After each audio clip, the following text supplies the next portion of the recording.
Zaniel Deep Space Monitoring Station, somewhere in the Kuiper Belt, wasn't exactly known for its excitement. In fact, the most thrilling thing that had happened in the past 3 months was when Dr. Chen managed to spill his coffee all over the quantum processing unit. The machine survived, Chen's dignity not so much. Third shift operator Marcus Quinn stifled another yawn as he watched the endless streams of data scroll across his holoscreens. His colleague, Dr. Prisha Patel, had long since surrendered to the monotony and was constructing an impressively tall tower out of disposable coffee cups. "If you add one more to that thing, you're cleaning up the mess yourself," Marcus warned, not even bothering to turn around. The soft clinking of cups continued unabated. "Bold of you to assume I wasn't planning to leave it for morning shift," Prisha replied, her tone carrying that special brand of sleep-deprived mischief. "Besides, I'm testing the structural integrity of—" The alert tone cut through their banter like a plasma torch through hull plating. Both operators snapped to attention, professionalism instantly replacing their previous lethargy. "What the hell?" Marcus muttered, his fingers dancing across the holographic interface. "Prisha, are you seeing this?" "If you mean the signal pattern that looks like someone tried to teach a drunk octopus to play 4D chess, then yes." She was already running analysis protocols, her tower of cups forgotten. "It's not matching any known configurations in our database." Marcus frowned at the readings. The signal was unlike anything they'd encountered before, a complex multi-layered broadcast that seemed to shift and adapt as it traveled through space. "Could be another false positive from that pulsar in Sector 7. "Negative," Prisha responded, her voice taking on an edge of excitement. "This is definitely artificial. Look at the subspace harmonics. They're too precise to be natural. And the signal strength. Marcus, this thing is being broadcast across multiple dimensions simultaneously." "Great. So either we've discovered a new alien civilization or someone's playing a very elaborate prank." He reached for the emergency protocols manual, then paused. "You know we have to report this. Can't we just pretend we didn't see it? You know what happened to the last team that reported a false positive?" Prisha's fingers hesitated over her console. The signal pulsed again, stronger this time. New data streams began flooding their screens, and with them came the first fragments of decoded information. "Oh shit," Marcus whispered, his face draining of color as the first images began to form on his screen. "Get command on the line, now." "But, Prisha, look at the timestamp on this broadcast." He highlighted a section of the data. She squinted at the numbers, then swore quietly in Hindi. "That's not possible. This signal, it's coming from the future. Command needs to see this, and something tells me we're not going to have to worry about false positive reports anymore." Marcus's hand was steady as he initiated the emergency protocols, but his voice betrayed a tremor. "I have a feeling things are about to get very interesting around here." Prisha glanced at her now-forgotten cup tower, then back at the haunting images beginning to fill their screens. "Careful what you wish for," she muttered, reaching for the secure quantum comm link. The Emergency Response Center of the United Earth Defense Force was never meant to be this crowded.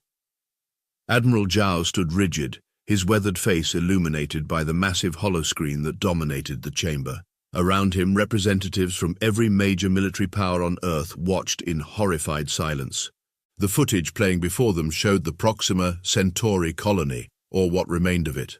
The camera, presumably from the alien vessel's own recording systems, panned across the destruction with an almost artistic attention to detail.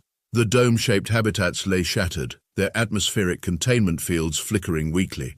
Bodies of colonists floated in the zero-gravity environment, their expressions forever frozen in moments of terror and disbelief. "Turn it off," someone whispered from the back of the room. Nobody moved to comply. The scene shifted, and for the first time, humanity saw their attackers. The beings stood nearly 3 meters tall, their bodies covered in what appeared to be a natural crystalline armor. Multiple sets of compound eyes dotted their elongated heads, and their mandibles clicked in what could only be described as amusement. "Greetings, insignificant ones," the translation matrix rendered their clicks and whistles into English. "We are the Nixtreki, and you have been judged." Admiral Zhao's knuckles went white as he gripped the podium before him. "Your species has been observed for several of your planetary rotations," the crystalline being continued. "Your technological advancement is adequate. Your military capabilities are quaint, but your fundamental flaw lies in your emotional attachments. Your weakness is your compassion. The footage cut to scenes from Earth's history, humanitarian aid missions, rescue operations, medical personnel treating wounded enemies. Each noble act was presented with an overlay of derisive alien commentary. These recordings from your own information networks prove your unfitness for galactic citizenship. The strong do not aid the weak, the superior do not show mercy. These are universal constants that your species fails to comprehend. The view returned to Proxima Centauri. A group of colonists had barricaded themselves inside a research facility. They weren't soldiers, just scientists and their families. The recording showed how they offered surrender, how they tried to communicate. The NX Trekkie's response was to systematically decompress each section of the facility, one room at a time. Your colony's destruction serves as both demonstration and warning. This is the fate of those who cling to obsolete notions of mercy and cooperation. We expect your remaining colonies to attempt surrender when we arrive. It will not be accepted. The broadcast continued spreading across every communication channel on Earth and its colonies. Emergency alert systems blared in cities worldwide. Civilian networks were flooded with the imagery of humanity's first major defeat in space. In the response center, Admiral Zhao finally spoke. His voice was quiet, but it carried to every corner of the silent room. They think they've found our weakness. He turned to face the assembled leaders, his expression carved from stone. Shall we show them our strength? The room erupted in activity. Launch codes were exchanged, dormant protocols activated. But beneath the military precision there was something else, something the NX Trekkie had not accounted for in their careful calculations. Because they had fundamentally misunderstood the nature of human compassion, they saw it as a character flaw, a defect to be eliminated. They never considered that perhaps humanity's greatest acts of kindness existed precisely because humans understood cruelty so intimately, that maybe the reason humans chose peace was because they excelled at war. The NX Trekkie had wanted to teach humanity a lesson about strength. In doing so, they had forgotten one of the oldest human sayings, "Demons run when good men go to war." As the broadcast looped for the third time, emergency frequencies across Earth began lighting up with responses. Not with surrender protocols or pleas for mercy, but with something far more dangerous. Humanity united in rage. The United Nations Security Council chamber hadn't seen this level of unity since the Third World War. Representatives from every nation sat shoulder to shoulder, personal rivalries and ancient grudges temporarily forgotten in the face of extinction. The usual political posturing was notably absent. General Santos of Brazil stood at the podium, her holographic display showing real-time fleet positions. The Artemis Defense Network detected their ships entering the Oort cloud 6 hours ago. Based on their current trajectory, we have approximately 72 hours before they reach Earth orbit. 3 days to prepare for an invasion, Chinese Premier Wu mused, his fingers drumming against the marble table. They're either extremely confident or extremely stupid.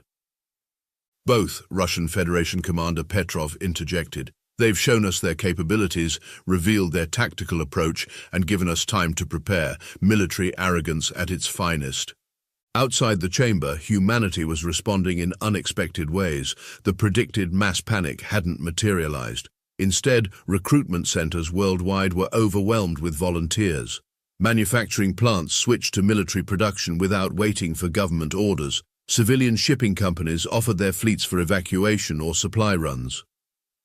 The public response has been remarkable, UN Secretary-General Mbeki observed, reviewing the latest reports. 15 million volunteers in the first 6 hours.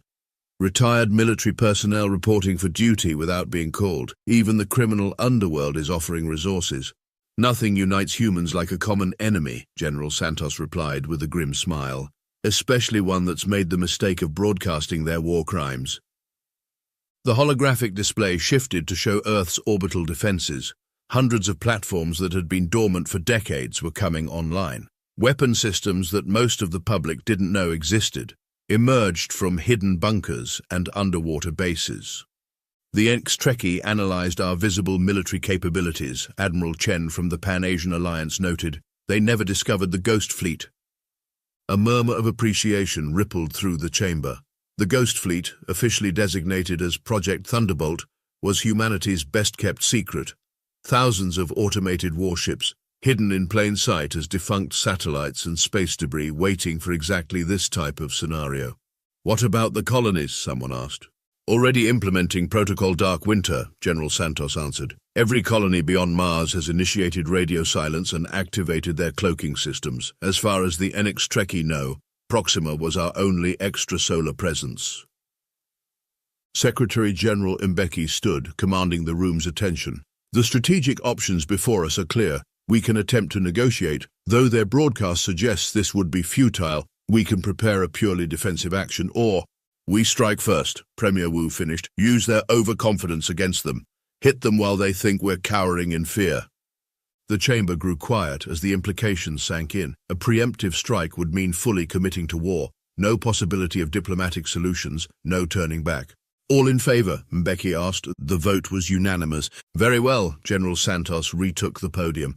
Operation Righteous Fury is now in effect. All civilian broadcasts will be replaced with emergency protocols and evacuation procedures. Military commanders, your strike packages are being transmitted now. We launch in 6 hours. As the meeting adjourned, Admiral Chen lingered behind. They called compassion our weakness, he mused to no one in particular. They should have studied our history more carefully. How so? Mbeki asked. Because every time humanity has united, every time we've set aside our differences and fought as one. Chen's eyes gleamed with fierce pride. It was compassion that drove us. Compassion for the victims, compassion for the fallen. The ex-Trekkie don't understand that human kindness and human vengeance are two sides of the same coin. The Secretary General nodded slowly. Then let's show them what happens when they flip that coin. Above them, humanity's combined military force was awakening. Not with the righteous fury of conquerors, but with the cold, calculated rage of protectors who had watched their charges die. The next Trekkie had wanted to teach humanity about strength. They were about to learn about wrath instead. Deep beneath the Mariana Trench, something ancient stirred. The facility designated as Neptune's Forge had been dormant for 50 years, its existence known only to a handful of individuals. Now, massive fusion reactors hummed to life, illuminating production lines that stretched for kilometers under the ocean floor. Commander Yuki Tanaka watched as robotic assemblers began constructing weapon systems that would have caused an international incident in peacetime. Well, she commented to her executive officer, I guess those budget oversight committees can stop asking why we maintain this place. Ma'am, Lieutenant Rodriguez reported, trying to hide his amazement as another bay door opened, revealing rows of quantum torpedoes. We're at 47% production capacity and rising. The automated systems are functioning better than expected. Amazing what proper maintenance can do, even if everyone thinks you're just a deep-sea research station. Yuki checked the incoming reports from similar facilities worldwide. How's our sister site in the Challenger Deep? Already at 68% capacity, they're focusing on shield penetration systems based on the crystalline structure we observed in the broadcast.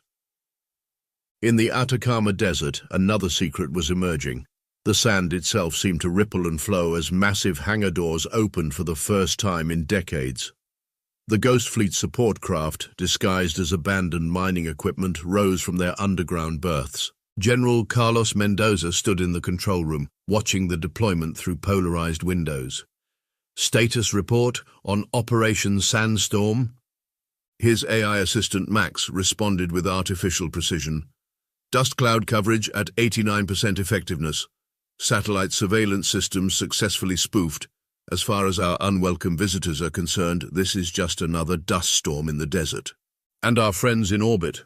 The civilian exodus is providing excellent cover, sir. Every refugee ship leaving Earth's orbit has a military escort disguised as a transport vessel. The next Trekkie are tracking the evacuation fleet exactly as predicted. Mendoza allowed himself a small smile. Nothing like using your enemy's prejudices against them. They're so convinced we're running scared, they're not looking closely at the ships. In lunar orbit, the facade of panic and disorganization continued. Civilian vessels made erratic course corrections, broadcasting distress signals and confused communications. Behind them, hidden in the radio chatter and thermal signatures, military vessels slipped into predetermined positions. Admiral Li Wei supervised the choreographed chaos from the newly awakened Lunar Command Center, buried deep within Tycho crater. Status of Project Honeypot. Refugee fleet is maintaining optimal dispersal pattern, her tactical officer reported. The NX Trekkie fleet will have to split up to intercept them all. And our surprise packages. Each civilian ship is successfully masking the signature of 2 stealth destroyers. When the NX Trekkie moved to capture the refugees, he made a chef's kiss gesture. Save the celebration for after the battle, Lieutenant, Lee admonished, but her tone was light. Status of the Lazarus Protocol? All defunct satellites are in position, weapons systems nominal. The enemy still registers them as space debris. He paused, checking another readout. Although I think someone had a bit too much fun naming the satellite clusters. Lee glanced at the designation codes and snorted. Operation Playing Possum? Really? It was either that or Operation Rise and Shine, ma'am. Back on Earth, the Svalbard Global Seed Vault was experiencing some unusual activity. Behind the famous seed storage facility, through tunnels that didn't exist on any public record, scientists worked at quantum computers that would make tech companies weep with envy. Dr. Aksini Patel reviewed the latest encryption data. The NX Trekkie communication patterns we extracted from the broadcast, have we cracked them? Her colleague, Dr. Marcus Chen, nodded enthusiastically. Better than that. We've managed to replicate their entire command and control protocols. When the time comes, we can flood their network with contradictory orders. Their fleet won't know which commands are real and which are fake. Assuming their arrogance holds and they haven't changed their codes, Aksini cautioned. Oh please, Marcus scoffed. They broadcast their attack in high definition just to mock us. Their entire strategy reeks of technological superiority complex. They probably haven't updated their security protocols in centuries. Throughout the solar system, humanity's true military capability was awakening. The public face showed panic and disarray. Refugee ships fleeing, communication networks in chaos, defense platforms randomly misfiring, the perfect picture of a civilization unprepared for war. The reality was somewhat different. In an underground bunker in Geneva, Admiral Zhao reviewed the final preparations. Every panicked refugee fleet masked a battle group. Every misfiring defense platform was precisely calibrating its targeting systems. Every glitched communication contained encrypted battle plans. Status of Operation Trojan Horse? He asked the room at large. All elements in position, his staff responded. The enemy fleet has adjusted course exactly as predicted. They're moving to intercept our fleeing civilians. Zhao nodded slowly. The NX Trekkie had studied human history, but they'd learned the wrong lessons. They'd seen the wars, the conflicts, the divisions, and assumed humanity was weak. They'd never understood that those same conflicts had taught humanity to be extraordinarily good at fighting. Very well, he said quietly. Transmit the coded phrase to all commands. Operation Rude Awakening begins in 6 hours. As the orders went out, he allowed himself a grim smile. The NX Trekkie had wanted to teach humanity about the law of the jungle. They were about to learn that humans had written those laws. High Commander Zexatal of the NX Trekkie Expeditionary Force watched with smug satisfaction as the human refugee ships scattered before his fleet. His mandibles clicked in amusement as another panicked transmission crossed their frequencies. Please, we're a civilian transport. We have children aboard. He gestured dismissively, and his gunners disabled the ship's engines with precise shots. These humans were even more pathetic than their initial assessment suggested. Running, begging, completely disorganized, almost disappointing, really. High Commander, his sensor officer called out, we're detecting some strange readings from the disabled vessel. Probably their primitive reactor systems failing, Zexatal clicked dismissively. Prepare boarding parties. The disabled ship's hull suddenly split open like a blooming flower, revealing 4 heavily armed destroyers that had been hiding in its shadow signature. Before the NX Trekkie could react, quantum torpedoes streaked across space. On the bridge of the UAS Nemesis, Captain Aisha Rahman allowed herself a small grin. Transmission from Admiral Zhao, sir. Operation Rude Awakening is go. All ships, weapons free. Across the solar system, the carefully orchestrated chaos transformed into something else entirely. Refugee ships shed their outer hulls, revealing warships beneath. Dead satellites suddenly powered up, weapon systems emerging from their debris-like exterior. The human defense platforms that had been misfiring now unleashed precisely targeted barrages. In orbit around Jupiter, Commander Dmitry Volkov of the Ghost Fleet's 3rd Strike Group watched his tactical display with satisfaction.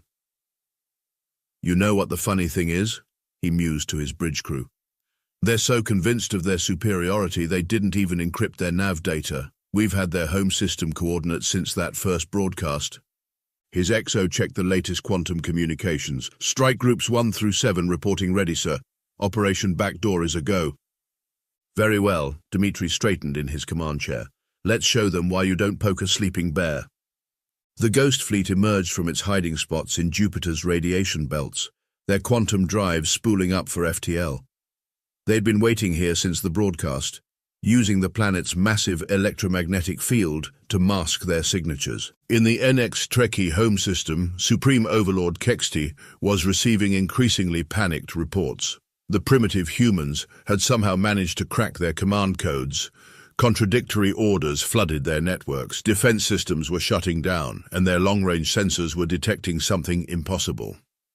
"My lord," his aide burst into the chamber, crystalline faceplates clicking in agitation. "We're detecting FTL signatures, hundreds of them. The humans, they're here." "Impossible," Kexti snarled. "Their technology is centuries behind."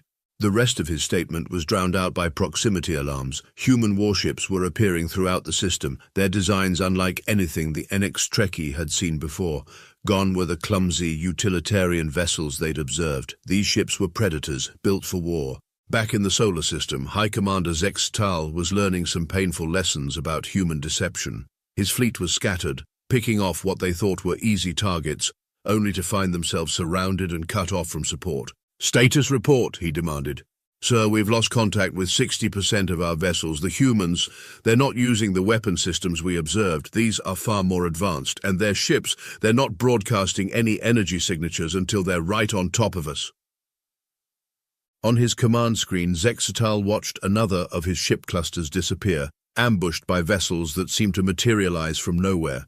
The humans weren't fighting like a primitive species. They were fighting like veterans, like predators who had merely been pretending to be prey. Admiral Zhao's voice echoed across all frequencies, broadcast in perfect, NX Trekkie language patterns. "You thought our compassion made us weak. Let us show you why we choose to be kind." In the NX Trekkie home system, Supreme Overlord Kexti was receiving the sensor data from Earth with growing horror. The humans hadn't been evacuating in panic. They'd been strategically repositioning their forces. Those weren't refugee ships fleeing Earth. They were troop transports and weapon platforms moving into attack positions. "My lord," his tactical officer's voice shook, "we're detecting more FTL signatures. They're targeting our colony worlds now." "All of them?" Kexti demanded. "Yes, my lord. They're hitting everything simultaneously. The attack pattern. It's like they've been planning this for decades." They hadn't, of course. Humanity had put this operation together in less than 3 days. But they'd had plenty of practice at organizing massive military operations, at coordinating across vast distances, at striking hard and fast when threatened. The NX Trekkie were learning far too late that they had fundamentally misunderstood their opponents. They had seen humanity's history of warfare and assumed it meant weakness. They should have recognized it as experience. As his command center rocked with the impact of human weapons, Kexti realized their gravest error. They had shown humans exactly what they were facing, given them time to prepare, and worst of all, they had broadcast their atrocities to a species that had spent millennia perfecting the art of war before choosing peace. The hunters had indeed become the hunted, and humanity was about to demonstrate why. Supreme Overlord Kexti watched his empire crumble in exactly 6 hours and 23 minutes. The humans moved with a precision that shouldn't have been possible for a primitive species. Each strike was calculated, each target chosen with devastating purpose. "My lord," his last remaining admiral reported, mandibles trembling, "they're not just defeating us, they're systematically dismantling our entire military infrastructure." On the massive display screen, red dots representing NX Trekkie assets winked out with methodical regularity. Ships, defense platforms, production facilities, anything that could be used to wage war was being neutralized with surgical precision. "How?" Kexti demanded. "How did they hide this level of technology, these tactics?" The answer came from an unexpected source, the humans themselves. Admiral Zhao's voice echoed through their command center, having easily breached their superior communications security. "You know, we really should thank you." Zhao's voice carried a tone the translator identified as conversational amusement. "We've had these weapons for decades, but we could never agree on deployment protocols, nothing like an alien invasion to fast-track bureaucratic approval." In the Kuiper Belt, Marcus Quinn and Prisha Patel, the same operators who had first detected the alien broadcast, monitored the battle from their station. The coffee cup tower had been rebuilt, this time with a tiny UES flag on top. "Check out Battle Group 7, Prisha pointed at her screen. "They're recreating the Battle of Trafalgar in space." "History nuts," Marcus snorted, "though you have to admire their style. The NX Trekkie ships are so focused on their fancy energy weapons, they never saw the kinetic rounds coming." The battle for the NX Trekkie homeworld lasted precisely as long as it took for humanity to demonstrate their complete military superiority. Human ships appeared in impossible places, using tactics that made their earlier panic look like amateur theater. Captain Rahman of the US Nemesis watched as another NX Trekkie dreadnought discovered why humanity had spent centuries perfecting the art of submarines before going to space. Her ship, running silent under their active sensors, launched a full spread of quantum torpedoes into the alien vessel's blind spot. "Almost disappointing," her XO commented. "All that fancy crystal armor, and they never considered defending against old-fashioned sneak attacks." "They studied our weapons," Rahman replied, "but they never studied our strategies, too busy looking down their crystalline noses at us." Across NX Trekkie space, the pattern repeated. The aliens had superior technology in many areas, but humanity had something far more valuable: experience. Millennia of warfare had taught humans every possible way to fight, survive, and win.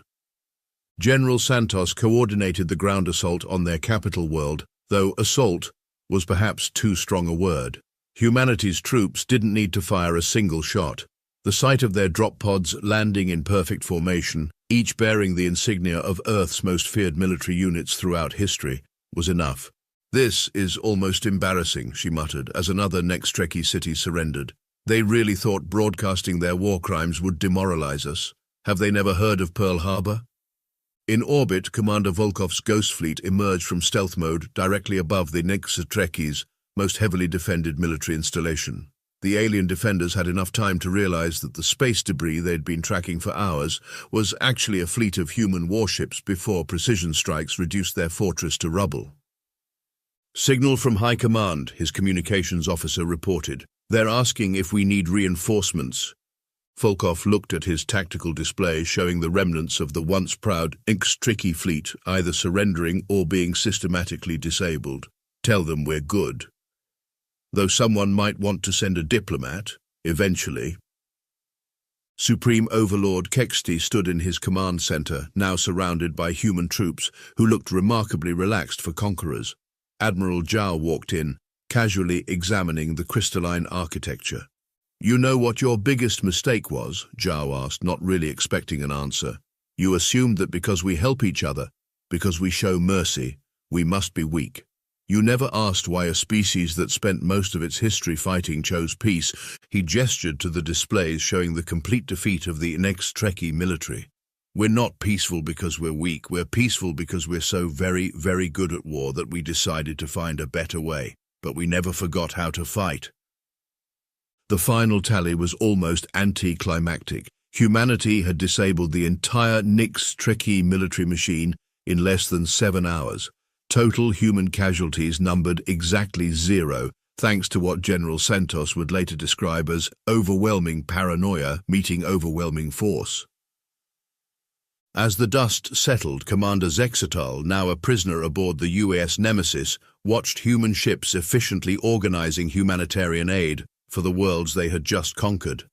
"I don't understand," he clicked quietly. "You've won, why help us?" Captain Rahman smiled, but it wasn't entirely friendly. "Because that's what you don't get about humanity. Our compassion isn't separate from our strength. It is our strength. We help others because we can, because we choose to, but we also remember our dead." She nodded toward a display showing the Proxima Centauri colony. "We'll help you rebuild. We'll even offer you membership in our alliance. But first, you're going to help us restore every single life support system you disabled, and you're going to do it by hand." The message was clear. Humanity's mercy was a choice, not a weakness. The next Trekkie had tried to teach humanity about strength. Instead, they had learned about the true nature of power and the high cost of underestimating a species that had mastered both war and peace. 1 month after what became known as the 7-Hour War, the United Earth Defense Force prepared a special broadcast of its own. Unlike the NX Trekkie's high-definition gloating, this one was short, simple, and aimed at every spacefaring civilization within range. Admiral Zhao stood before the cameras in full dress uniform, the rebuilt Proxima Centauri colony visible in the background. Behind him, NX Trekkie workers carefully reconstructed the habitation domes under the supervision of human engineers. "Greetings to all galactic civilizations," he began, his expression pleasantly neutral. "We are humanity, and we've recently joined the interstellar community. We thought we'd take a moment to introduce ourselves properly." The camera panned across the solar system, showing the now revealed military installations, the Ghost Fleet, and the various weapons platforms that had remained hidden for decades.